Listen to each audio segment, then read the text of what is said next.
l'application des thèmes de référence, la validation du pré-rapport, la non-observation des principes de confidentialité et du contradictoire, qui sont, selon nous, des règles obligatoires en la matière et la désactivation suspecte du site de la Cour des comptes, rendant le rapport inaccessible au public pendant 48 heures. Au-delà, nous devons nous poser une question simple sur le non-respect du principe du contradictoire. Nous voulons demander à nos compatriotes sénégalais de se poser une question.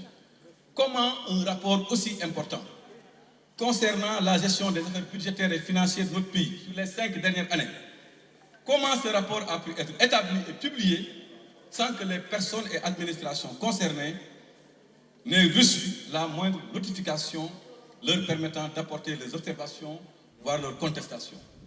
C'est une question fondamentale, une question de principe qu'on se pose. C'est une question de légalité, c'est une question de droit qu'on doit se poser. Comment c'est possible de faire un rapport sans pourtant donner l'opportunité à ceux qui étaient là de pouvoir se justifier, au moins pour apporter des éléments de réponse par rapport aux éléments d'information contenus dans le rapport? Nous nous posons des questions très simples. Depuis quand un rapport d'audit est établi exclusivement à charge comme un procès en inquisition? En vérité, tout au long du processus, le rapport produit par les services de l'IGF et la certification n'ont, dans aucune de leurs étapes, respecté le principe du contradictoire en violation flagrante de la réglementation en vigueur, notamment l'article 64 de la loi organique du 27 décembre 2012 sur la Cour des comptes. Interpellé à ce sujet, parce que vous allez me dire qu'effectivement, le président de la Cour des comptes s'est exprimé à ce sujet, le président de la Cour des comptes a informé que le respect du contradictoire par le ministère des Finances ne relevait pas de ses attributions et incombait aux responsables du ministère.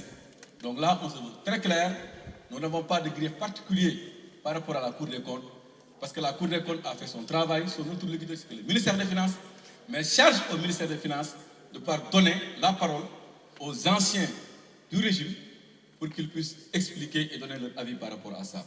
Le ministère des Finances, exécutant probablement la commande de PASTEF et de son régime, a refusé délibérément de donner la parole aux anciens militaires du régime, ce qui est contraire à l'esprit de la loi et ce que nous condamnons et qui nous fait dire que ce rapport de la Cour des comptes n'a aucune crédibilité à nos yeux.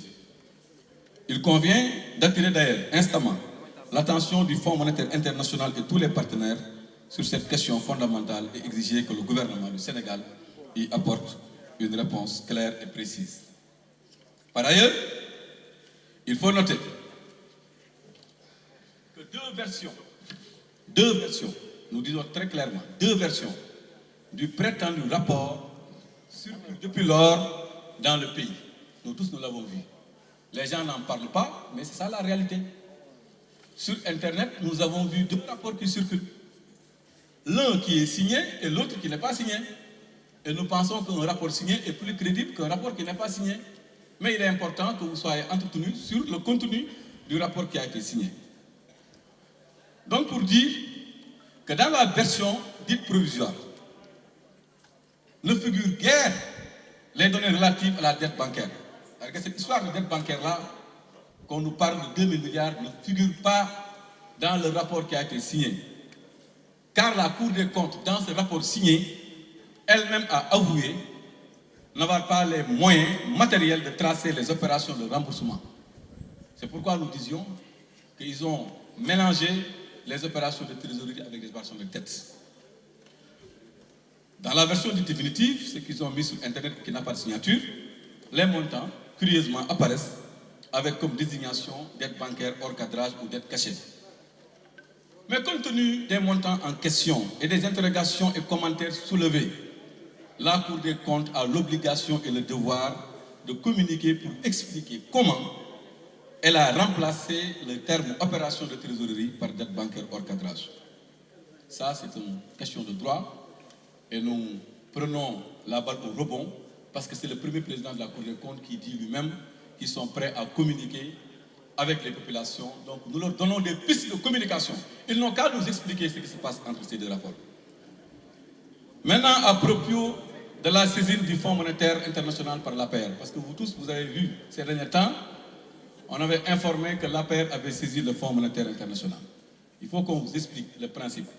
Pourquoi nous avions saisi le Fonds monétaire international? En tant que responsable, notre saisine du Fonds monétaire international, il faut que vous le sachiez, n'avait nullement pour but de salir le gouvernement en place, mais visait plutôt à apporter des réponses rigoureuses, chiffrées et argumentées face à des accusations infondées. Notre objectif en tant que républicain et patriote est de faire en sorte que le Sénégal ne soit pas pénalisé ni placé sous ajustement structurel sur la base de simples déclarations irresponsables des tenants du pouvoir. Les réponses claires, précises, étayées, chiffrées, documentées, fournies par notre parti en rapport avec ses alliés, ainsi que le sérieux de notre démarche vis-à-vis du FMI ont permis de démontrer que les accusations portées relevaient d'une simple manœuvre politicienne. Le sérieux de notre démarche, reconnu par le Fonds monétaire international qui nous a répondu par courrier en date du 28 mars 2025, accusant réception de notre correspondance et acceptant le principe d'une rencontre à une date à fixer ultérieurement. Maintenant, face à l'échec de sa tentative de discréditer notre régime, le Premier ministre s'attaque désormais au Fonds monétaire international, qu'il rend responsable de tous les torts. Pourtant, la coopération entre le Sénégal et le Fonds a toujours été exemplaire. Les pressions, par ailleurs, exercées actuellement contre le Fonds monétaire international, ainsi, afin qu'il renonce à nous rencontrer, renseignent à suffisance sur l'état d'esprit de nos gouvernements.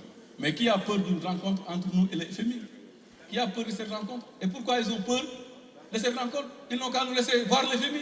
Et le FMI sera édifié sur la supercherie, sera édifié sur les mensonges, sur les intoxications portées par ce nouveau gouvernement.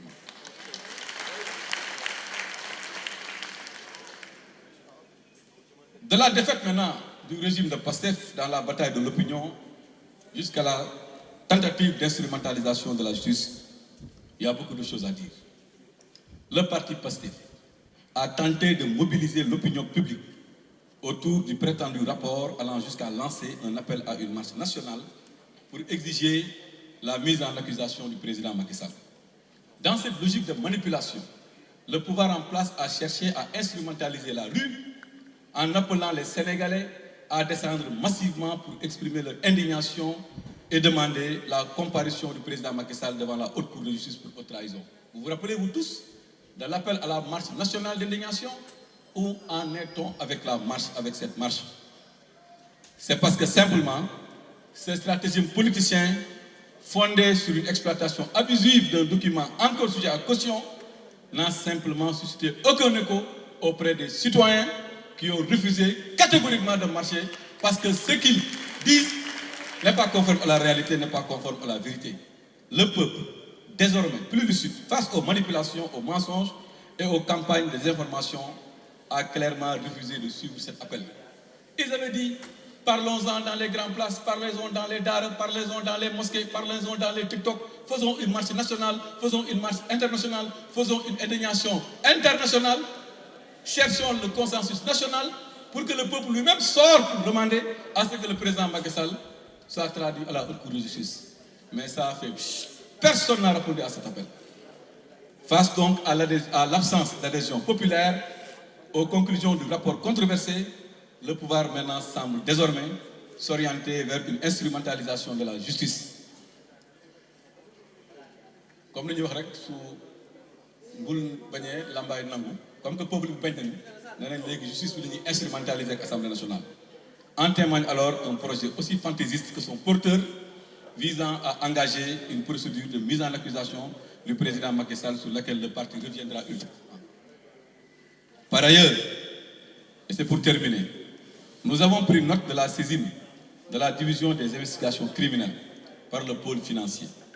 À ce titre, nous interpellons la Cour des comptes afin qu'elle éclaire l'opinion publique sur la portée réelle et le contenu du référé transmis au ministère de la Justice, afin d'éviter toute tentative de manipulation ou de récupération politique des faits prétendus